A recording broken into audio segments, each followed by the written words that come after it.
Thank you for being part of the Ultimate Masters, where we help you identify and nourish the God in you so you can fulfill your life's destiny on this planet and live a great life that God meant for you. First, let us pray. Thou infinite, mighty presence, thou all-pervading principle of life. We give praise and thanks for thy wondrous activity through all outer presence.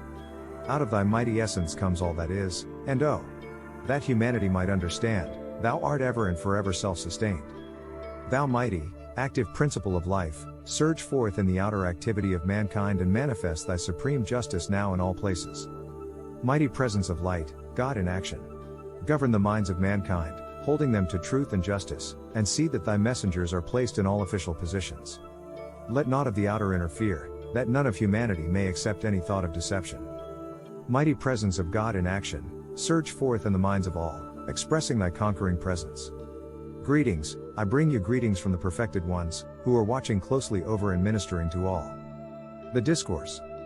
Then Moses said to God, If I come to the people of Israel and say to them, The God of your fathers has sent me to you, and they ask me, What is his name? What shall I say to them?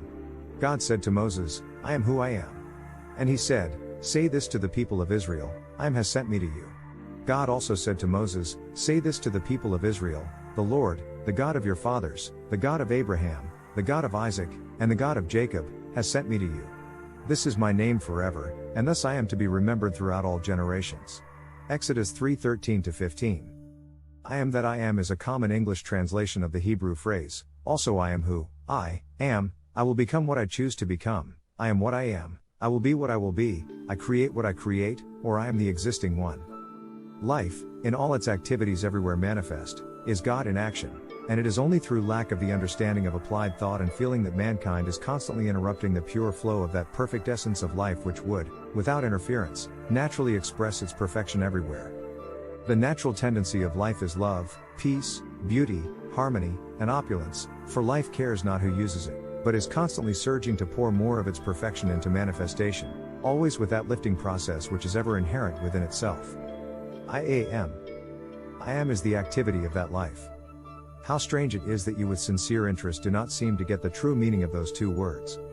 When you say and feel I am, you release the spring of eternal, everlasting life to flow on its way unmolested. In other words, you open wide the door to its natural flow. When you say I am not, you shut the door in the face of this mighty energy. I am is the full activity of God. Having placed before you so often the truth of God in action, I wish you to understand its first expression in individualization. The first expression of every individual, everywhere in the universe, either in spoken word, silent thought or feeling, is I am, recognizing its own conquering divinity. You who is endeavoring to understand and apply these mighty, yet simple laws, must stand guard more strictly over your thought and expression in word or otherwise, for every time you say I am not, I cannot, I have not, you are, whether knowingly or unknowingly, throttling that great presence within you. This is just as tangible as if you placed your hands about the throat of an outer form, only with the outer form, your thought governing the hand, you can release it at any time, but when you make a declaration using the words I am not, you set in motion mighty, limitless energy that continues to act, unless it is recalled and the imperfection consumed and transmuted.